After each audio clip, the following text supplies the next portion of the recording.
I think all architects are kind of visual people, and we're also all about a kind of experience. The architecture of the Coolidge is from the 1920s, 1930s, and the kind of exuberance of that time, and that was also kind of emerging from a pandemic. We're going to break ground, as we're emerging from this pandemic, and I just thought it was interesting, this sort of parallelism, the kind of renaissance of these two sides of the building, one that emerged in the 20s and 30s, and one that's going to emerge in the 20s again. Looking at the movie theater, ultimately it is a blank box. How do you sort of articulate a box?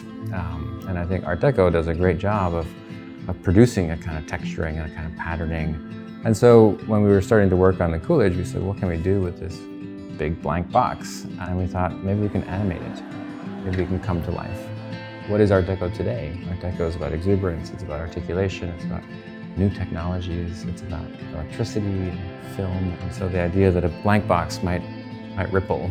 The sun's moving across the surface of the building. How do we sort of turn that into, did that building just move? We designed the facade as a set of staggered bricks. So the bricks are sort of textured, and so they'll catch the light. And so you will register the movement of the sun across the facade.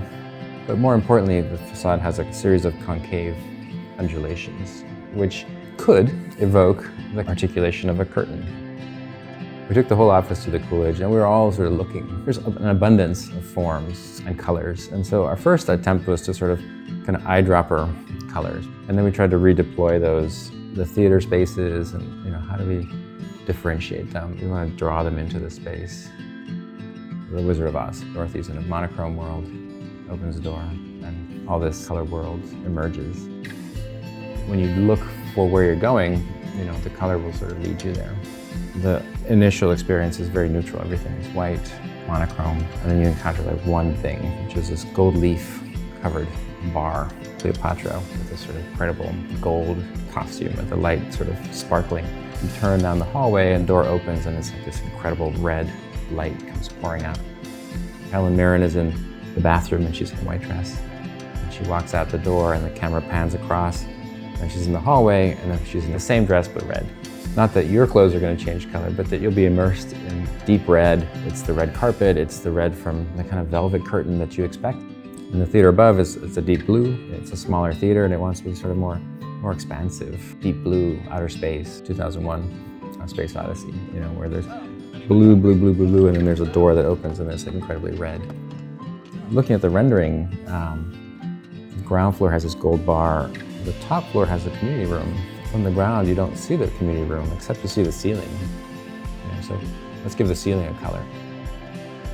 So the ceiling is a kind of gold color. So you have this gold leaf and this gold color, and it sort of brackets the white brick. So, at every turn, we found movie references around things that we enjoy, things that we saw, things that were inspiring. People are really hungry for those experiences of collectivity, of sociability, of neighborliness that we've been doing without for the last year and a half. So I think it's great to think about how architecture can provide these spaces for bringing people together after we've been starved of that for so long.